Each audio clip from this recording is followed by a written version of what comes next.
Queridos, que a graça e a paz do Senhor Jesus continua em cada coração, amém? Para mim sempre foi, e será uma honra ser convidado pelo pastor e também a pastora Márcia quando você vai lá, a hora que me chamar eu estou indo.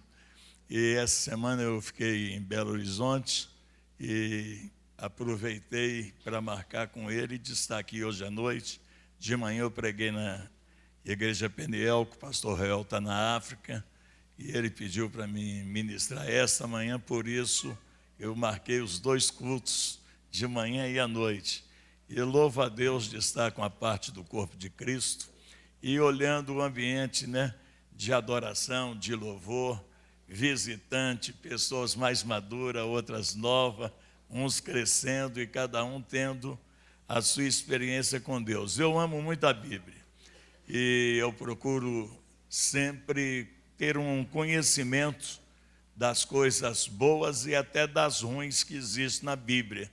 Tem muita coisa triste, dos acontecimentos que Deus teve que intervir, fazer intervenção, teve que fazer destruição de cidades, teve que destruir povos, mas conservar uma semente. E quando eu estava ali meditando, pensando, eu lembrei de uma Bíblia que eu usei, chamada Bíblia de Liderança, de John Maxwell, e 21 Lei da sua liderança. Foi até em 2001, quando eu estava na Índia. E achei uma coisa muito interessante que começou a fazer parte da minha vida, que alguma coisa eu colocava, mas acrescenta. Ele perguntava e dizia: você quer ser um bom líder? E quando fala isso, não é só no sentido espiritual, é claro, espiritual primeiro, e abrange tudo. Então ele disse: aprenda com o erro dos outros. Depois ele fez a pergunta: você quer ser ótimo líder? E a resposta veio: aprenda com seus próprios erros. E depois vem: você quer ser excelente líder? E vem a resposta: aprenda com o sucesso dos outros. Então a Bíblia tem todos esses modelos: erro dos outros, nossos próprios erros, a excelência de comportamento, de caráter, de consagração, de vida e também de saber se conduzir. Então essas coisas são acrescentadas na nossa vida. E interessante que eu cheguei de Moçambique dia 25 de março e preguei no dia 24, e foi 3 dias que eu estava estudando o livro de Ruth, e preguei sobre Ruth. Deus me mostrou cada riqueza, cada vitória. Eu não vou falar sobre Ruth hoje, eu vou falar sobre Ana. E a Ana também mexe muito comigo. E quando eu olho, às vezes eu prego sobre a vida de Sara, sobre a vida de Agar, sobre a vida de Mical, e tantas mulheres que são modelo, tantos homens que são modelo, tanto lado positivo e negativo. Mas nós precisamos de conhecer a palavra, crescer na palavra e colocar ela em exercício prático na nossa vida. Então, quem conhece um pouco do Velho Testamento, dos costumes e também do relacionamento que eles tinham com Deus, as provações que eles passavam, então isso tudo nos ajuda como modelo, porque se identifica com a gente. E algo você vai saber que eles passaram, você passou ou está passando.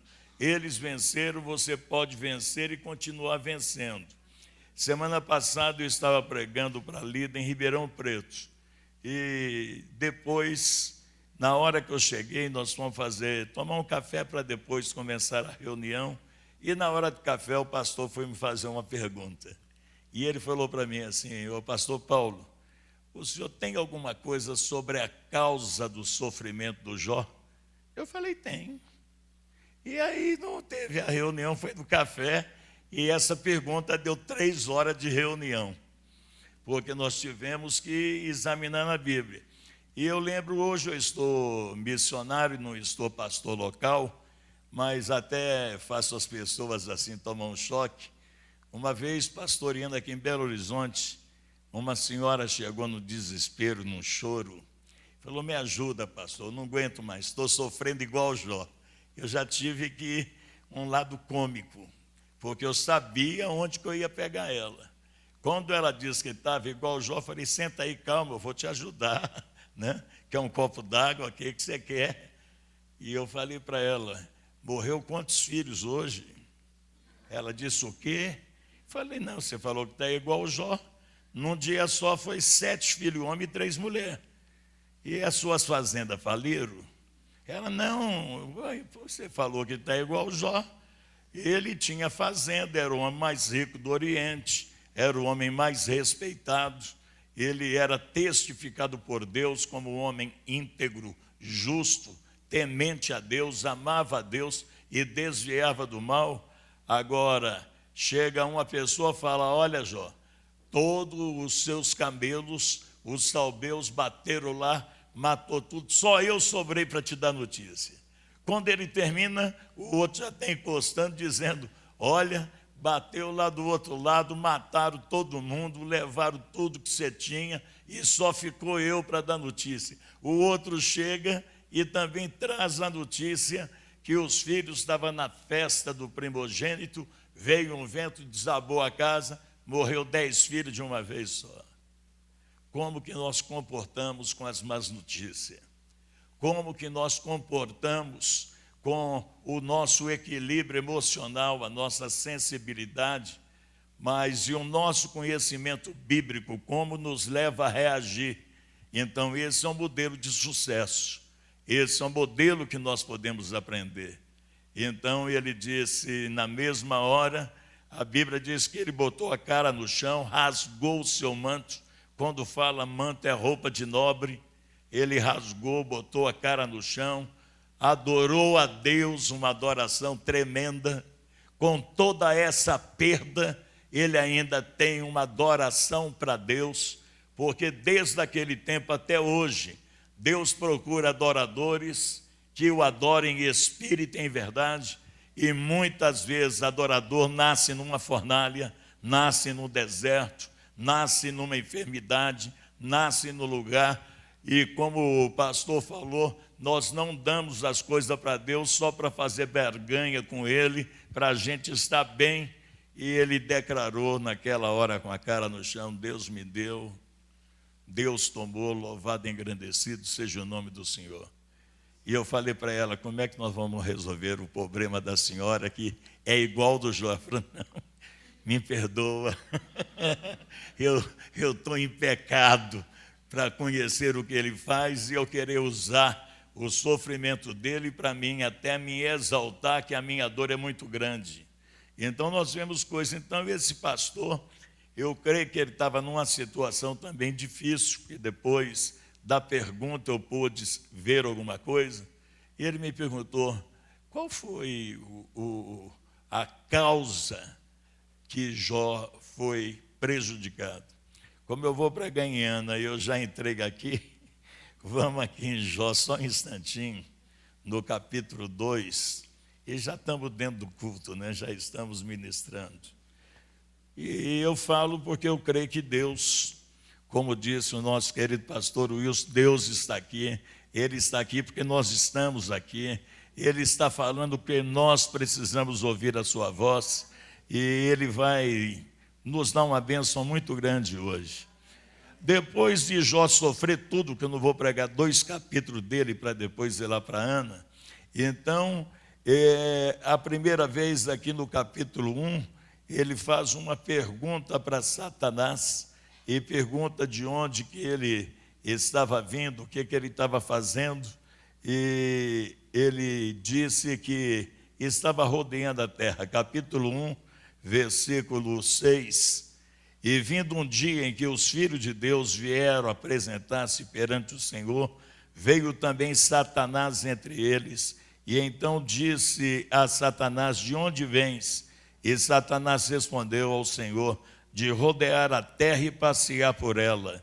E disse o Senhor a Satanás, observaste tu a meu servo Jó, porque ninguém há na terra semelhante a ele. Ele é um homem sincero, ele é reto, ele é temente a Deus e ele desvia do mal. E então respondeu Satanás o Senhor, e diz: porventura teme Jó debalde? Ele te teme em vão. Foi aquilo que o pastor Wilson estava nos ensinando.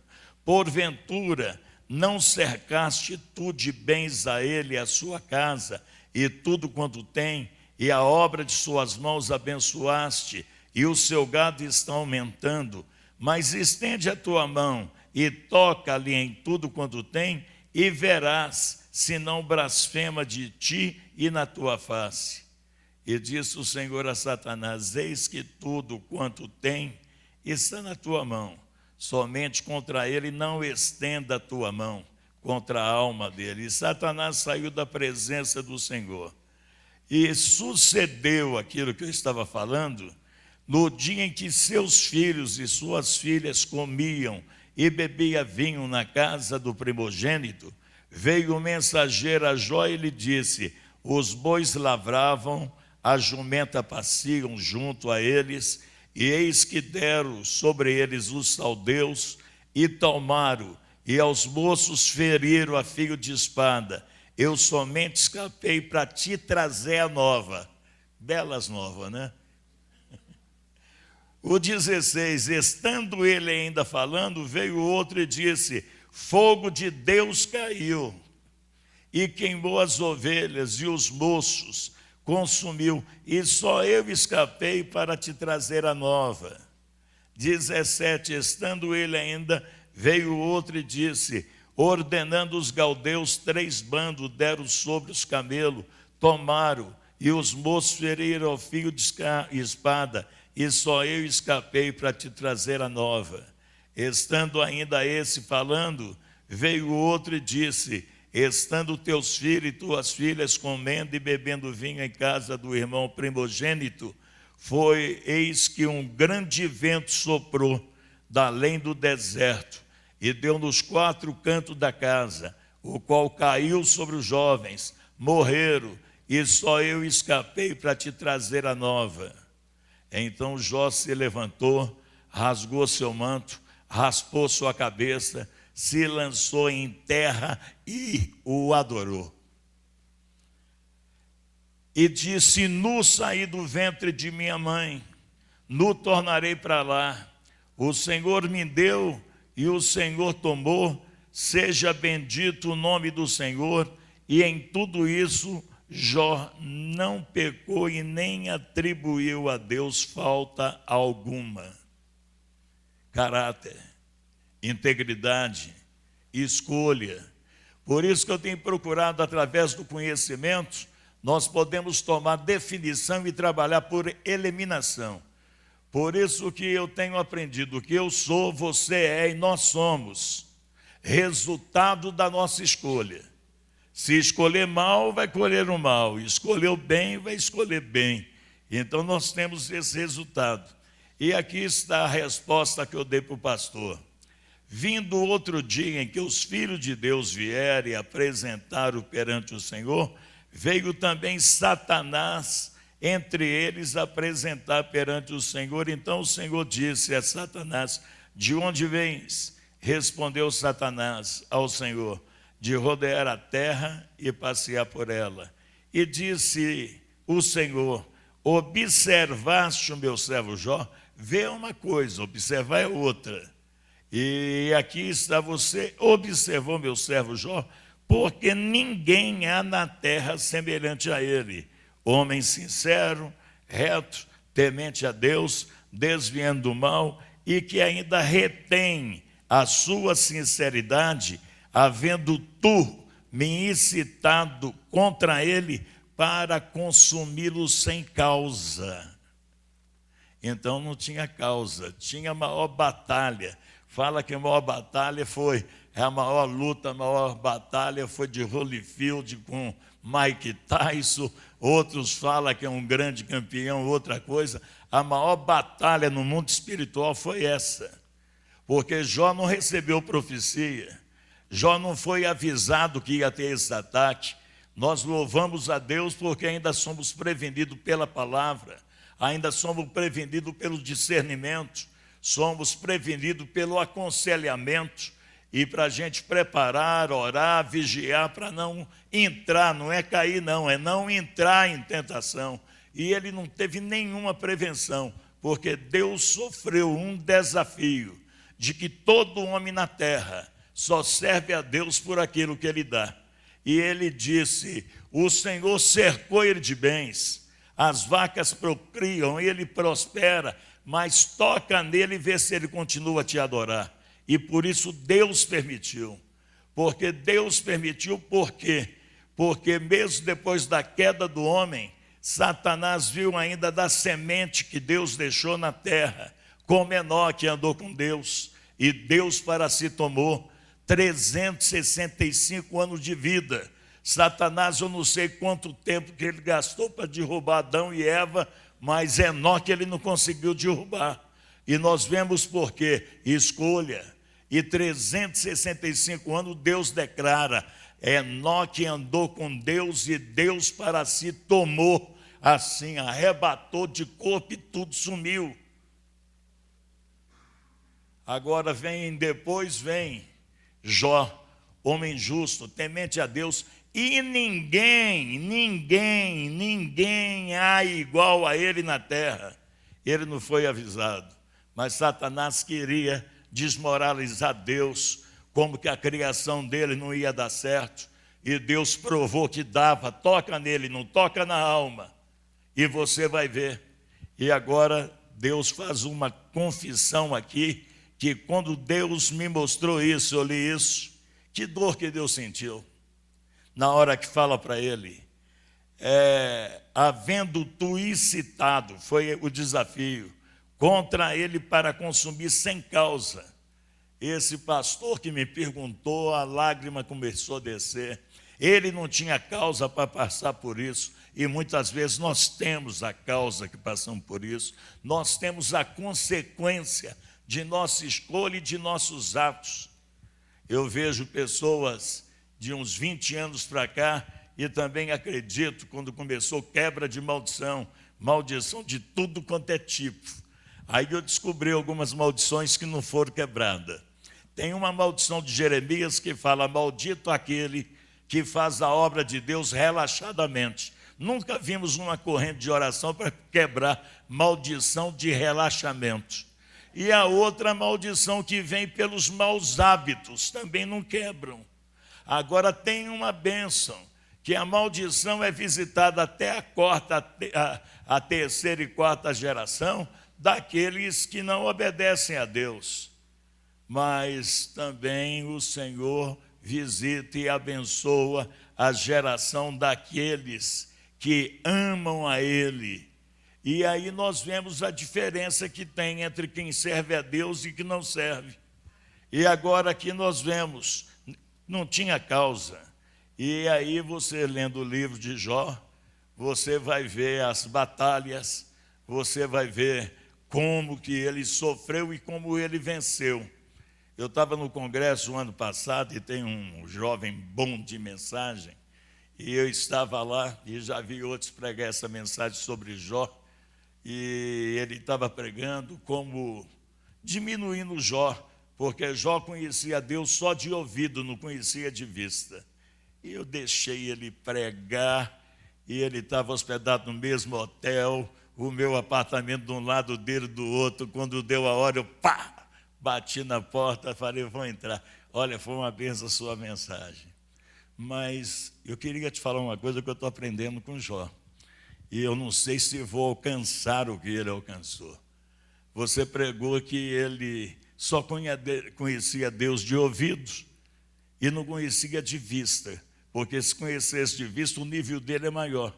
Agora me explica como é que um homem desse, só de ouvir e obedecer, alcançou o título de justo, temente a Deus, que desvia do mal só ouvindo.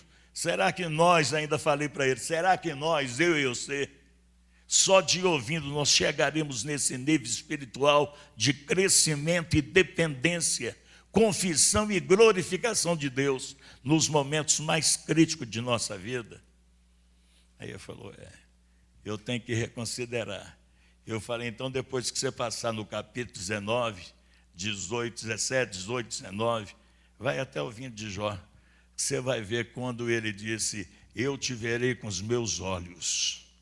Eu queria que uma pena de chumbo escrevesse, porque ainda que a carne se consome. Primeiro ele tinha falado dos desprezos, de que ele perdeu, e o respeito que eles não tinham mais. Chamava a serva, ela não vinha. Chamava o servo, ele não ouvia. A mulher vinha e vinha com a mão no nariz, porque não suportava o hálito da pudriqueira, das infecções, inflamações que estava dentro. Ele saía na rua, os jovens punham a mão na boca, os outros desfaziam, outros abandonavam. Aí ele disse: eu sei que eu verei a Deus, não com os olhos dos outros, mas com os meus, e verei por mim mesmo, porque eu sei que o meu Redentor vive, e por sim se levantará sobre essa terra. Então, às vezes, nós ficamos muito superficial dentro da revelação de princípios de Deus. Agora deixa eu correr aqui para a Ana, senão não dá jeito. Então, a palavra aqui, Ana também teve problema. E quem não tem? Agora, o importante não é você ter problema, aonde você vai resolver o problema. Como que você vai ter métodos e confiança. Aqui o problema dela, porque ela é judia, casada com judeu. O marido naquele tempo tinha 2 mulheres. A honra da mulher era gerar. Por isso você viu o problema de Abraão com Sara, porque ela não gerava, tinha promessa, mas era do sobrenatural na vida deles, porque ela era estéril. E, no entanto, ela procurou um atalho. Você sabe dos problemas que aconteceu quando ela ofereceu para Abraão uma serva que tinha direito de entrar com ele e gerar dele, e depois... Pode me dar aqui, filho. Isso, me dá aqui na mão. Pronto. Quem quer? Já tem? Obrigado.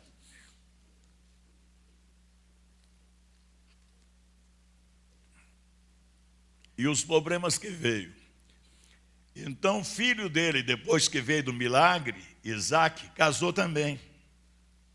A mulher era estéril, mas a mulher dele não arrumou uma serva para ele gerar. E ele também não procurou. Ele orou 20 anos para Deus curar a mulher dele. E Deus curou e deu os filhos para ele. Então tem modelos. Agora, essa mulher é uma mulher que é diferente. Você vai ver que é diferente. A situação dela é de um lado também que tem intervenção divina.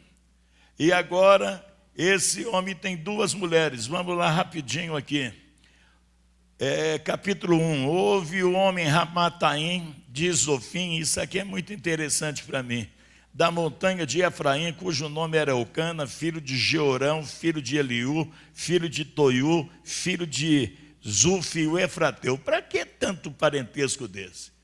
Porque é pessoa importante, é pessoa nobre, é pessoa respeitada. Jó 1.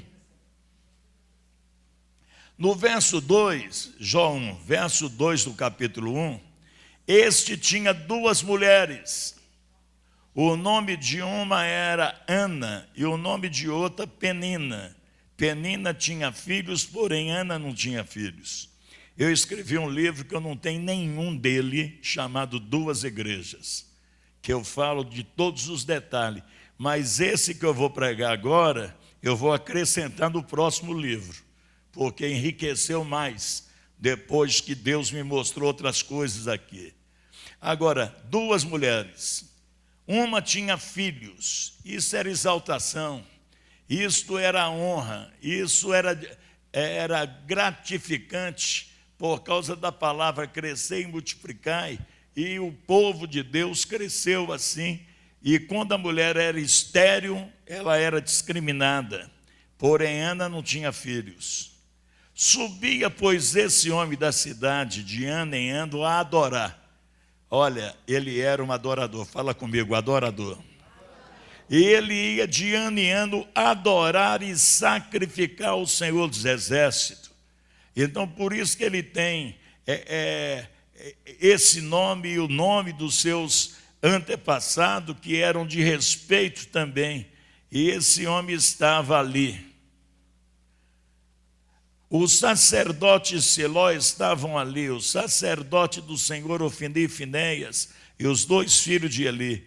E sucedeu que no dia que Eucana sacrificava, dava porções de sacrifício a Penina, sua mulher, e todos seus filhos, e a todas suas filhas. Verso 5, porém a Ana dava uma parte excelente, porquanto ele amava a Ana, porém o Senhor lhe tinha cerrado a madre, então ela não era estéril, ela era uma mulher normal, e Deus fechou a madre dela, não deixou ela ter ovário, não deixou ela produzir. Então, mas também como Jó, ele não sabia da batalha espiritual, e ela também não sabia do projeto de Deus, que Deus queria levantar uma geração de profeta. Ele queria fazer um divisor de águas. A corrupção tinha entrado no meio do povo de Deus, era a escassez de palavra profética, não tinha ministério profético, e estava se corrompendo o sacerdote. Deus parou de falar, Deus parou de agir, e Deus fechou a madre de uma mulher. E esta mulher estava sendo humilhada, por quê? Verso 6, a sua competidora excessivamente a irritava, para embravecer, porquanto o Senhor lhe tinha cerrado a madre. Cerrado a madre na revelação, para ela era estéril, era uma mulher que não tinha valor, mas ela era competidora. Então, hoje eu estava até comentando com a minha esposa, era acabar o resguardo, mais um. Acabava o resguardo, mais um. E creio que levantava e esfregava no nariz dela. Eu sou fértil e você não é. E começou a irritar ela. E a palavra diz que ela estava irritada. 7, assim fazia ele de ano em ano, quando ela subia à casa do Senhor, assim a outra a irritava, até indo para a casa de Deus, irritava pelo que chorava e não comia. Olha, eu conheço muita gente que quando vem uma carga, ela perde o apetite, ela não come.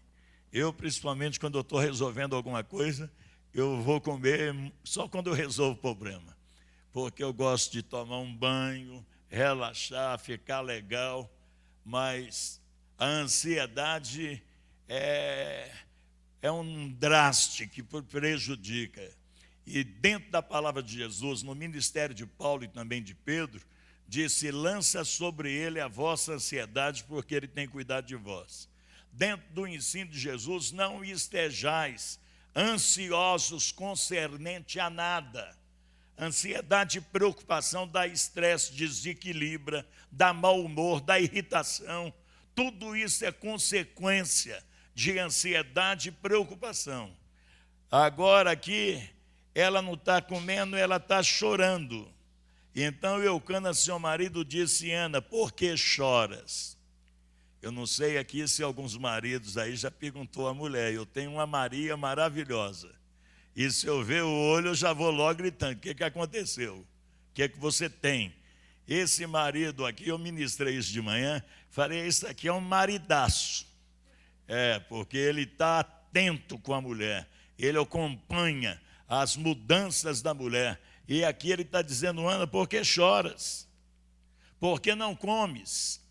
Por que está mal o teu coração? Aí ele faz uma declaração que não resolveu o problema.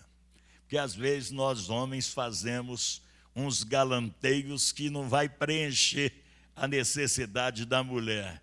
E aqui está, não te sou melhor do que 10 filhos, porque ele sabia que ela queria um. Então ele se projetou, porque ele podia se projetar. Ele fazia de tudo de melhor para ela. E ele agora solta essa aqui, não te sou eu melhor do que 10 filhos?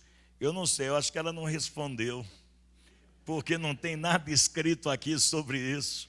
Ela não aplaudiu, ela não ficou toda melosa. Ô gatão, você é maravilhoso, vale mesmo, né? E vão tentar fazer mais um, mas não sai. Então ela levantou. Hoje de manhã Deus falou comigo com essa palavra. Há momento que você tem que levantar. Você tem que tomar uma atitude. Você tem que mudar o seu curso.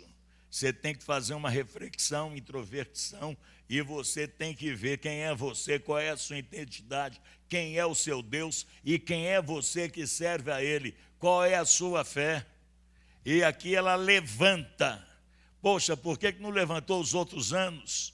Precisou chegar nesse ponto? Chegou, precisou do marido reclamar que ela está chorando, não está comendo e que está mal de coração. Agora aqui, a palavra de Deus disse: Ana se levantou, verso 9. Depois que comeram e beberam em Siló, e Eli, o sacerdote, estava sentado numa cadeira, junto ao pilar do templo do Senhor. E ela veio com amargura de alma, e orou ao Senhor, e chorou abundantemente. Eu tenho pregado um bocado sobre a amargura, principalmente no Velho Testamento, e também tem um texto em Hebreus, e que fala do perigo da amargura. Mas eu acho que essa amargura aqui, hoje, eu não sei, os doutores depois, os universitários, se eu estou errado, no final me chama no canto e me conserta. Mas eu prego e tenho no livro chamado também Ofensores e Ofendidos, que eu falo sobre Davi na caverna de Adulão. Quem já leu Davi na caverna de Adulão? Eram 3 pessoas, eu acho que tem mais. Aumentou 5 porque eu apertei. E se apertar, não sei se diminui ou se aumenta. E ele, perseguido por Saul, vocês conhecem, ameaçado de morte, aquela coisa toda, para não matar Saul, ele vai lá para aquela caverna de Adulão. Aí vem papai e mamãe, é o caçulinha, pai e mãe vai atrás para tentar dar cobertura, para proteger. É ele que tem que proteger os pais, com a unção que ele tem, a chamada que ele tem, eles vão para lá. Depois chega lá 400 homens, mas não era 400 maiores empresários, investidores, que ia procurar ele: olha, queiram fazer um investimento na sua chamada, um investimento na sua unção, sabemos que você vai ser rei em Israel. Não, chegou 400 homens endividados, amargurado, revoltado, não tinha mais casa, não tinha mais família, estava peregrinando, sumindo, fugindo de tudo e de todos, e ouviu falar dele, e veio oferecer para ele: você quer ser nosso líder? Hoje tem essas campanhas aí, né? A campanha do empresário, do milionário, dessa coisa toda. Eu queria que esses caras fossem para uma caverna de Adulão e chegasse 400 desse aqui, para fazer uma corrente com eles de 7 dias. Mas, meus irmãos, aqueles homens eram amargurados, mas mudou, porque Davi tinha unção, Davi tinha uma chamada, Davi tinha uma comunhão, ele tinha promessa. Ele não usurpou o lugar de Saul, porque ele sabe trabalhar no tempo de Deus. Ele esperou a hora de se entrar no trono, mas ele fez uma equipe, porque naquele tempo, quem era bom guerreiro, os países mais fracos contratavam aquele povo para ficar mais forte, para ganhar a guerra. E quando ganhava, eles ficavam com despojos. Então os 400 ficaram, foi milionário. O milionário tem conforto, né? Eles só estão ganhando. Passou um pouco no capítulo 30 de 1 de Samuel, eles ganharam uma cidade. Aí traz mulher, aí mulher gosta de casa, mulher gosta de joia. Eles deviam babaricado, porque só chegava abastecido de riqueza, cedo, daqueles negócios que eles traziam dos outros reis. Mas um dia eles voltaram. E então eles acostumaram no bem bom. Não tinha passado prova, não tinha passado o que Davi passou, enfrentar leão, enfrentar Golias, enfrentar urso, enfrentar o pior de todos, que era pior do que o urso, pior do que o Golias, pior do que o leão, era o Saul, que era uma pessoa que ele amava e ficava jogando lança nele para matar ele. Vê se é brincadeira, você aguenta uma prova dessa? E agora os 400 estão bonitão. Nesse livro, Ofensores e Ofendidos, eu narro isso. E eles estão voltando, e quando volta, no capítulo 30 de 1 Samuel, eles estão vendo a fumaça subir na cidade, né? Se fosse mineiro, ia falar, ih, a picanha já tá no ponto, né? O carneiro está no ponto, mas não era nem picanha, nem carneiro, era destruição da cidade. Queimaram tudo, os amalequitas bateu lá, levaram todas as riquezas que estavam lá, levaram as mulheres, levaram os filhos. E aí tem um ponto, que eles começaram a chorar e Davi chorando com ele. Quem é que não chora? A dor foi grande, os filhos não estavam, os sequestros dos amalequitas, e ninguém sabe se eles estão mortos. Choraram, e está escrito lá, até não ter mais lágrima para chorar. No tempo de Jesus, quando morria alguém, a família chorava quando não tinha lágrima, aí pagava para as carpideiras vir, porque ela chorava no lugar deles, só que era atriz. E quando Jesus chegou, falou, pode parar de chorar, porque a menina está viva. Aí eles começaram a rir de Jesus, porque eles entendiam de morte e falaram que está viva, ela está morta, e riram dele. Deus não trabalha com atores nem com atriz. Botou elas para fora e entrou com Pedro, Tiago e João e ressuscitou ela. Mas tinha as carpideiras, eles não tinham. Se tivesse, eu acho que eles pagavam também, porque eles não tinham mais lágrima. Agora, nesse texto do capítulo 30, a palavra de Deus diz que Davi se angustiou. Alguém aqui já teve uma angústia? Agora, a angústia mais tremenda que eu gosto da Bíblia é a transparência de Jesus Cristo. Quando ele chama Pedro, Tiago e João e fala para ele, vem comigo orar um pouco, porque hoje a minha alma está angustiada até a morte. E eles foram para onde? Getsêmani. O lugar de tirar a angústia é um lugar certo. E ali ele orou. Agora tem gente que não gosta de perseverar na oração, e a dele foi só 3 para saber uma coisa, que não seja minha, mas a tua vontade. Que não seja minha, mas a tua vontade. Na terceira, que não seja minha, mas a tua vontade, ele já não transpirava mais água, era sangue. Porque a angústia era feroz, era calvário, era cumprir a sua chamada, a vocação de ser o Cordeiro de Deus, que tinha que ser imolado para tirar o pecado do mundo. Na terceira, o pai não falou, ele disse, opa, vamos embora, está resolvido o problema, já sei que ele quer, é eu mesmo. Tem muita gente, não vai para o Getsêmani, ele faz uma curva. E eu prego o seguinte, tem uns que querem ir direto para o Pentecostes, mas não quer Calvário.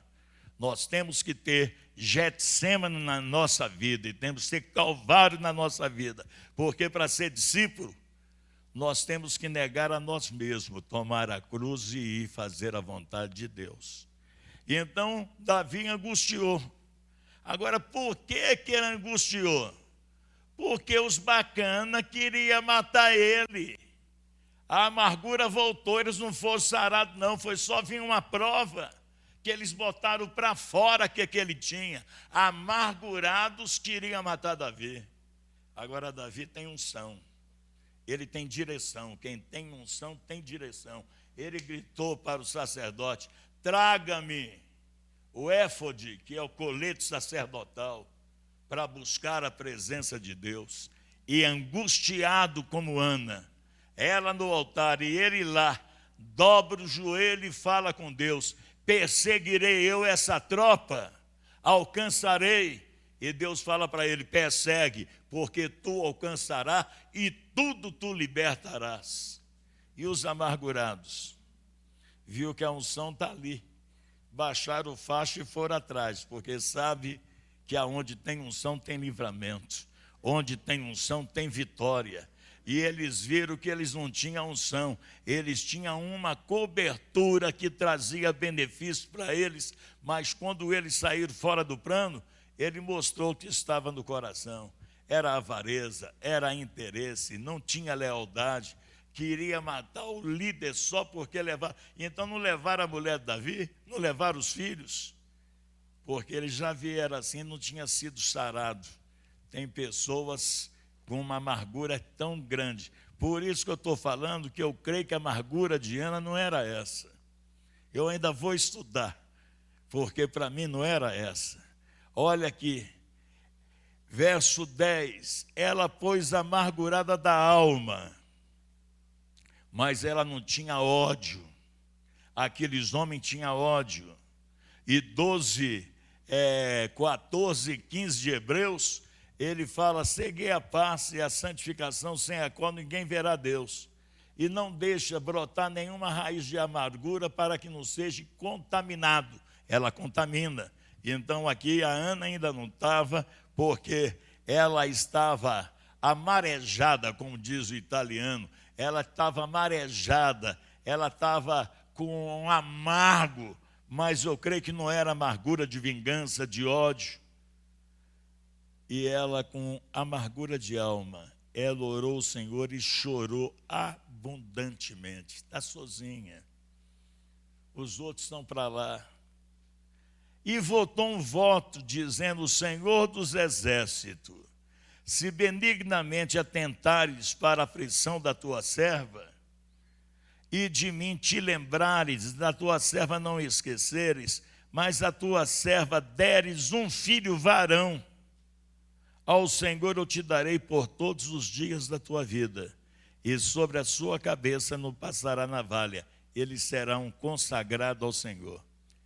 O que levou ela a fazer essa oração? Porque médico não resolveu, o esposo não resolveu, quem sabe as garrafadas daquele tempo era boa, também não resolveu.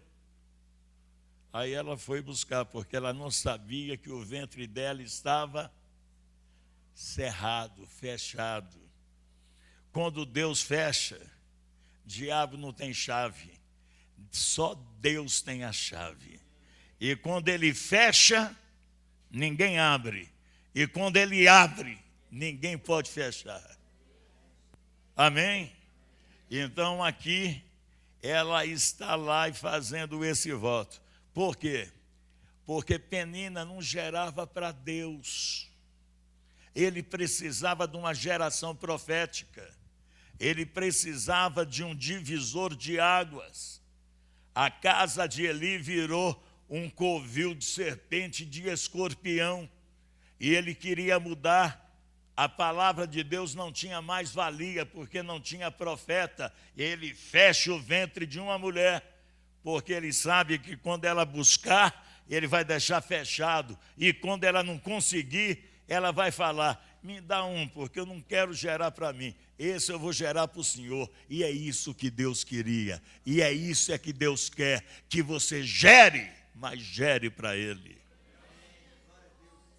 Faça um voto, mas para Ele. E aqui ela fala com Deus. Agora olha quem busca. Os adoradores sofrem muito. 12. Sucedeu que, perseverando ela em orar perante o Senhor, Elias fez atenção na sua boca. Talvez se fosse esse pessoal que tem leitura labial, não pecaria como esse sacerdote. Porque o homem olha para a aparência, mas o nosso Deus vê coração. Pode ter certeza, é coração. E aqui, ele fez atenção à sua boca, porquanto Ana no seu coração falava e só se movia os seus lábios. Porém não se ouvia a sua voz, pelo que o Eli teve ela embriagada. Achou que ela encheu a cara de goró. Sacerdote, que discernimento, né? Para você ver o estado do templo, o estado dos líderes. E quando ele viu ela e teve por embriagada, ele veio, no verso 14, e disse-lhe: até quando tu estarás embriagada, aparta-te do teu vinho.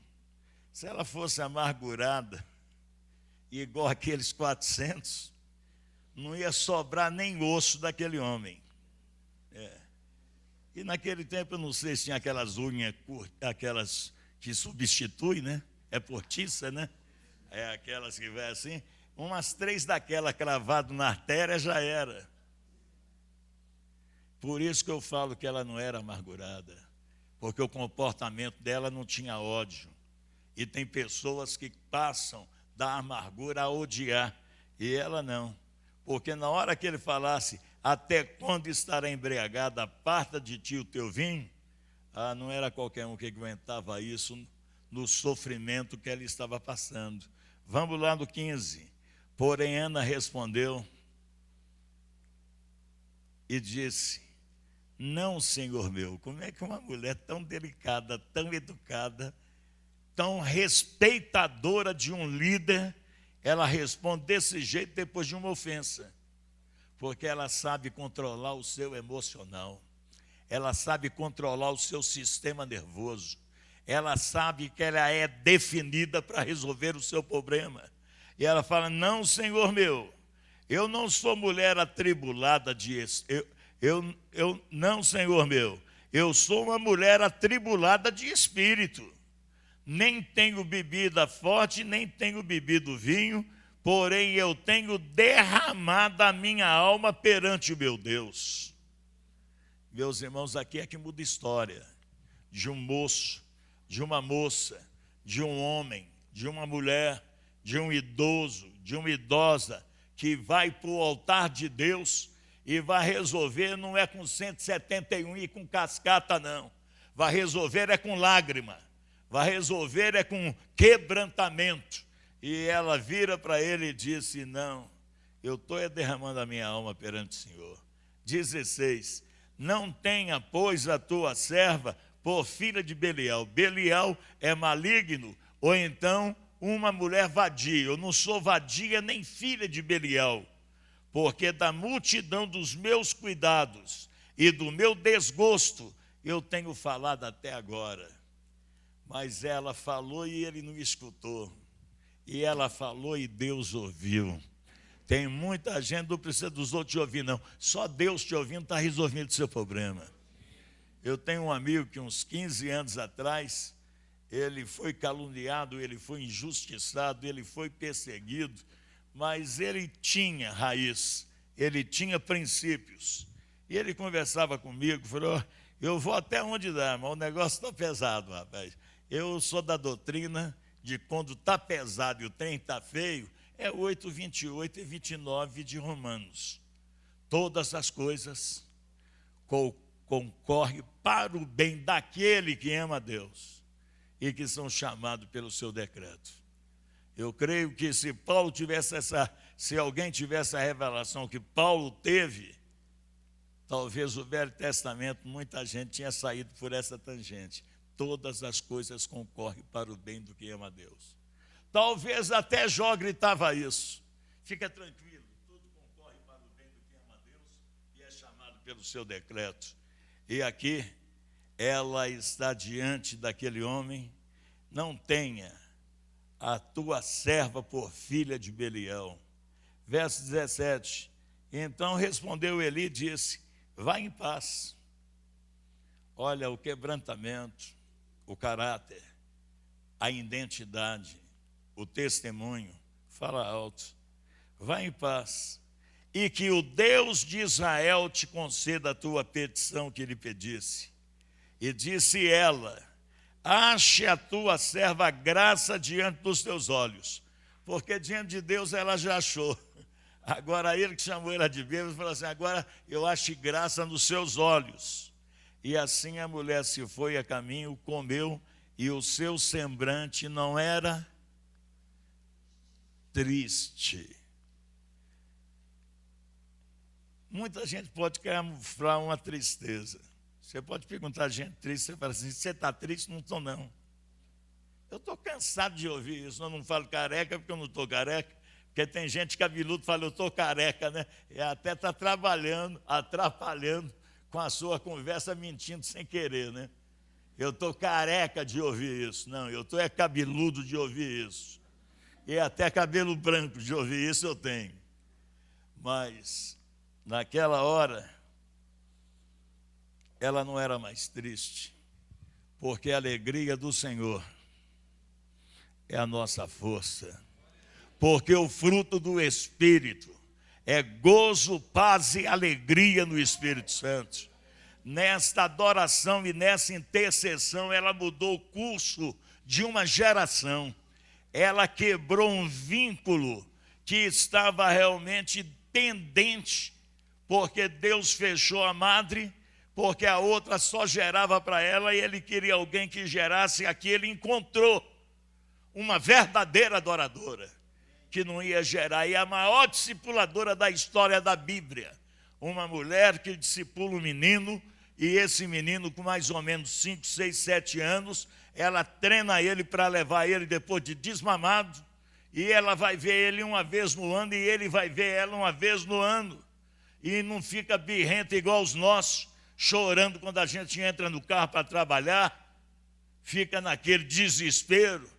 Chega no supermercado, você não dá o que ele quer. Eu já vi criança lá batendo cabeça na parede e gritando. Esse menino não, ele foi discipulado e treinado para ser o maior profeta da sua geração, para ser um dos maiores adoradores e o único que ele desafiou a nação. Nenhuma da palavra que saiu da boca dele caiu por terra.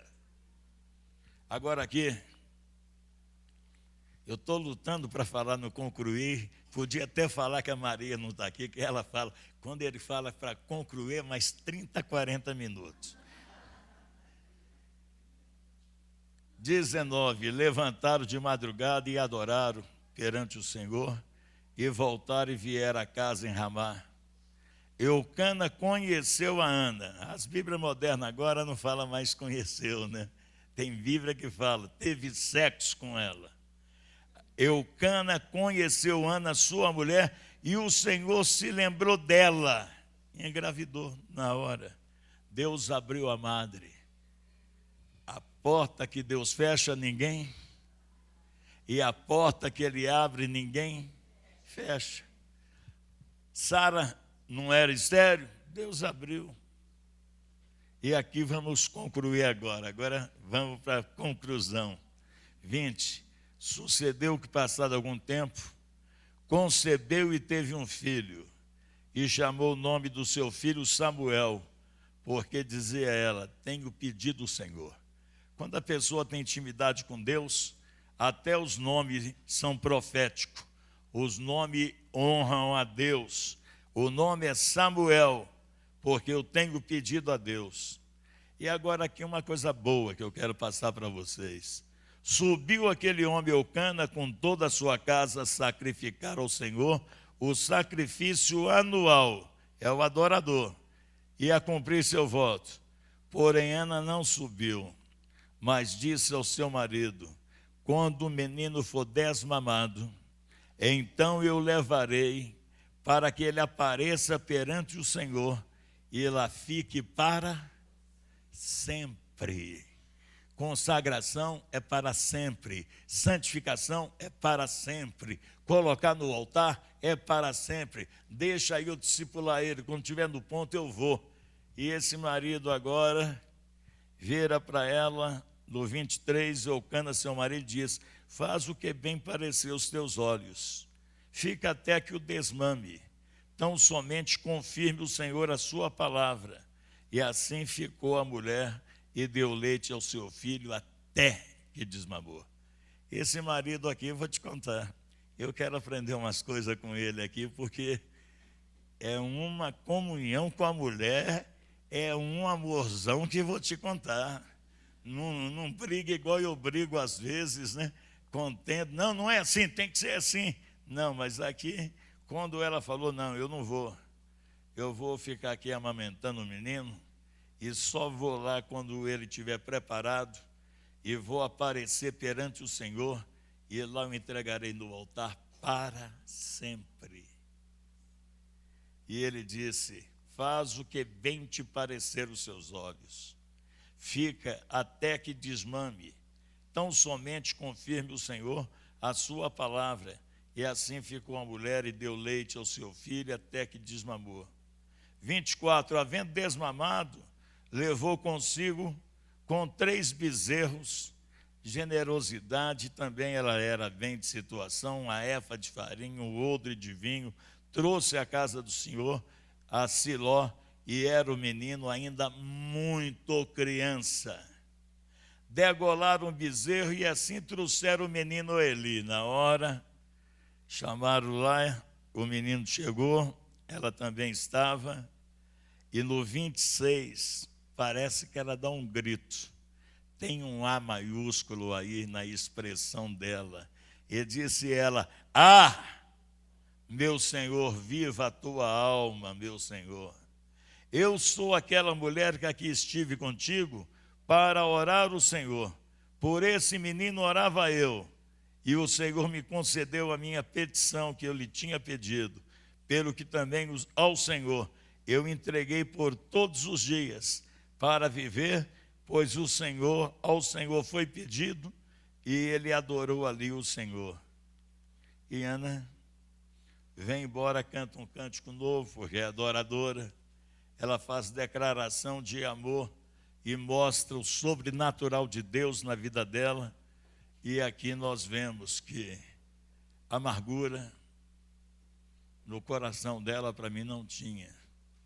A competidora, ela tomou uma surpresa, porque ela gerou tantos filhos e nenhum na casa do Senhor, e nem nome os filhos dela têm.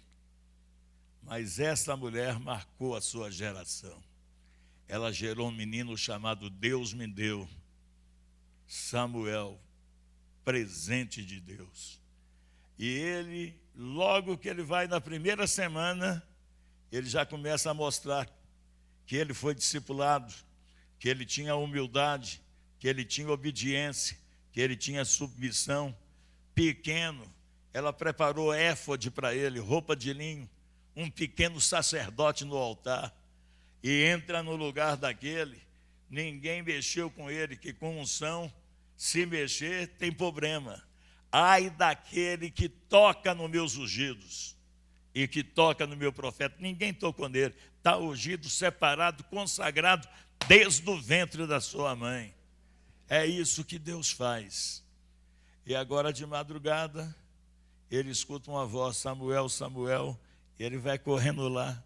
Ele que acendia as lâmpadas com azeite, é ele que apagava, ele que limpava o altar. Pode prescutar. E ele chega e disse: eis-me aqui, me chamou. O velho virou e falou assim: eu não, rapaz, vai deitar. Essa hora de madrugada. Segunda vez: Samuel, eis-me aqui. Não foi eu que te chamei, pode voltar. Terceira vez: eis-me aqui. Ele disse: epa, isso não é voz de homem, não. E esse menino está escutando uma voz que eu não escuto há muitos anos. Volta, deita, e há de ser, quando você ouvir, você responde: fala, Senhor, porque o teu servo ouve. Um discipulado que me motiva a ser discipulador. Um ensinamento que me leva a ensinar. Uma mãe que prepara o menino em pouco tempo para ser esse fenômeno, aonde não tinha mais profecia, onde não tinha mais visão. Esse menino é o primeiro daquele tempo e abre a geração daqueles que ouvem o Senhor. Que nessa noite não deixe amargura, não deixe angústia.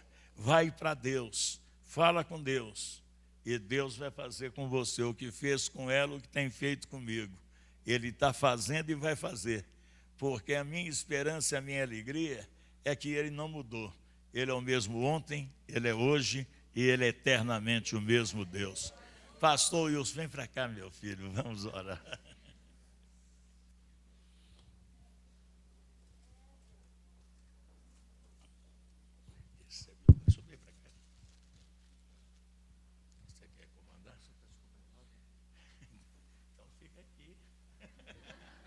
Minha cobertura, né?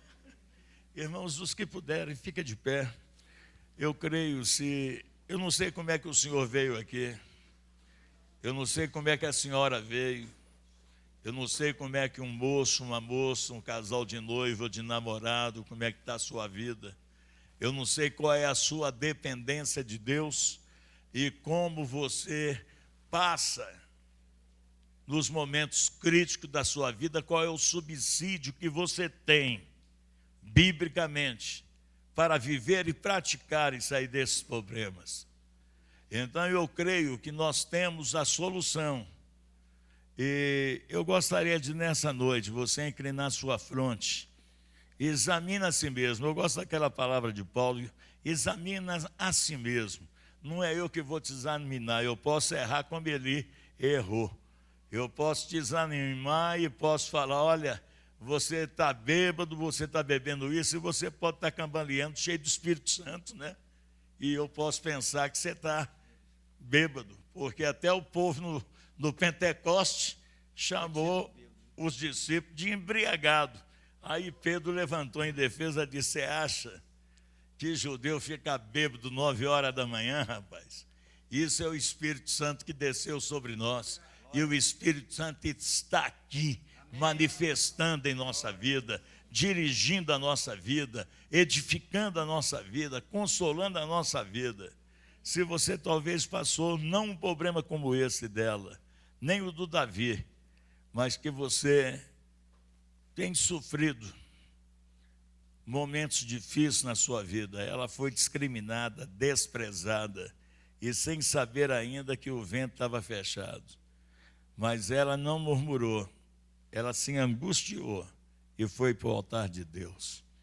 Eu quero te dizer, como profeta da Bíblia, Deus quer fazer um divisor de água na nossa vida a cada momento. Ele quer nos levar de nível em nível. E eu tenho pregado, e eu tenho vivido, e eu tenho entendido. Porque um dia eu li Tiago 1:2, tende por motivo de grande alegria o passar por várias provações, porque a provação da sua fé produzirá perseverança. Crente perseverante é que passa provações com alegria. E eu creio que as provações vencidas com alegria, ela te traz promoção. E Deus, Ele é galardoador daqueles que o buscam. E se você crê que Deus tem uma bênção para você, se você crê que essa mulher serviu de modelo para alguma coisa mudar na sua vida, como está mudando a vida, na minha, eu quero fazer uma oração, eu quero pedir por você e você vai pedir também a Deus. E se você crê que uma escolha agora, uma decisão agora, uma atitude agora, e no altar de Deus, você crê que Deus vai te dar uma bênção e que vai mudar aquilo que você precisa e crê que você tem que mudar, que você precisa receber para você crescer mais em Deus e superar aquilo que está querendo te amargurar, superar aquilo que quer te angustiar e você não quer viver angustiada ou angustiado, mas nessa noite você quer lançar aos pés de Deus toda a sua ansiedade, porque daqui para frente quem cuida disso é Ele, não você. E se você crê nisso, sai do seu lugar e vem aqui à frente para nós orarmos a Deus. Se você entendeu, eu sei que você é sensível à voz de Deus.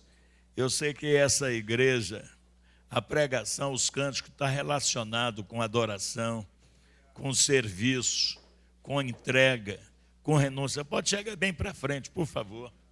Talvez você nunca fez uma oração com aquela dor de angústia, ou aquele tipo de amargura, não dos 400, mas de Ana. Derramar a sua alma perante o Senhor.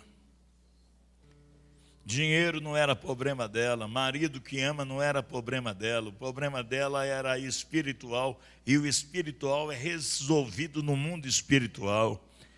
A batalha espiritual, quando você está sofrendo na terra, você vence ela lá em cima, e os resultados aparecem aqui embaixo. A vitória é assim. Então nós vamos orar. Glória a Deus. Pai amado, Pai querido, Deus de amor, bondade e misericórdia, e que o Senhor tenha uma misericórdia que se renova a cada manhã. Aqui está a parte da tua igreja, aqui está a família representada, líderes representando tanto a igreja como a sua casa. marido, mulheres, filhos, sogros, sogra, genro, nora, netos. E dentro dessa família,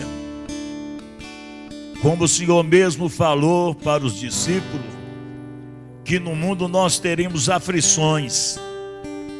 E muitas vezes a gente canta, sorri, e de vez em quando manifesta uma angústia, manifesta uma aflição, recebemos uma má notícia, mexe com o nosso metabolismo físico, mexe com a nossa emoção, mexe com nossos sentimentos.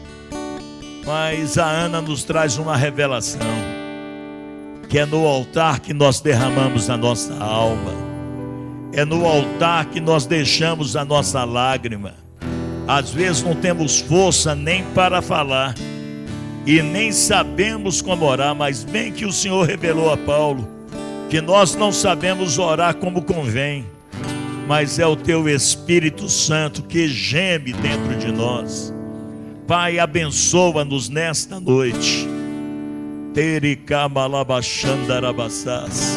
Que o Teu Espírito Santo venha sarar as feridas emocionais, essas feridas sentimentais, esse eu não sei porque isso está acontecendo comigo, eu não sei porque eu estou sofrendo assim, eu não sei porque está fechada essa porta, eu não sei porque eu não consigo. Não é você não saber por quê, você está sabendo hoje é para que Deus está trabalhando na sua vida, na minha vida, na nossa vida.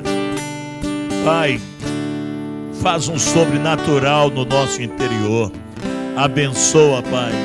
O Senhor é o Deus que eu sempre criei, porque o Senhor é o Deus que enxuga a nossa lágrima. E o Senhor, como Deus em Cristo, também chorou por Jerusalém, chorou na morte de Lázaro. E o Senhor mostra que nós também podemos chorar, e esse choro tem que ser aos Teus pés. E o Senhor muda a nossa história nessa noite. Ó Deus, abençoa as orações que já subiram desse lugar, os clamores que foram subidos nesse lugar. Ó Deus, como Ana clamou, o Senhor ouviu e favoreceu a ela. Venha favorecer a nós e marca esta noite como aquele Deus que levanta para nos acudir, que estende o braço para nos salvar, para nos fortalecer e para nos tirar de um nível e nos levar para o outro nível. E nós queremos submeter a nossa vida a Ti. Tira toda ferida, Pai. Tira toda mágoa. Tira toda angústia. Tira toda vergonha. Tira todo desprezo. Tira, Senhor. Muitas vezes o desprezo tem ferido, angustiado pessoas, e a injustiça tem ferido corações. Mas o Senhor é Deus que transforma a injustiça humana na justiça divina, porque o Senhor é o Deus que faz justiça a favor dos Teus filhos. Abençoa, Senhor, que seja uma noite de restituição, que seja uma noite de restauração, que seja uma noite de renovo, que seja uma noite de gratidão, porque sabemos que até aqui o Senhor nos ajudou. Marca cada vida nesta noite, marca com uma unção, ó Deus, que não precisa de mão humana. Por causa da Tua unção, o Senhor tira a carga do ombro e o Senhor tira o jugo do pescoço, porque o Senhor é o Senhor do livramento. Aceita a nossa gratidão e abençoa as crianças, abençoa os adolescentes, abençoa o jovem, abençoa os adultos de melhor idade, abençoa os pastores, pastoras,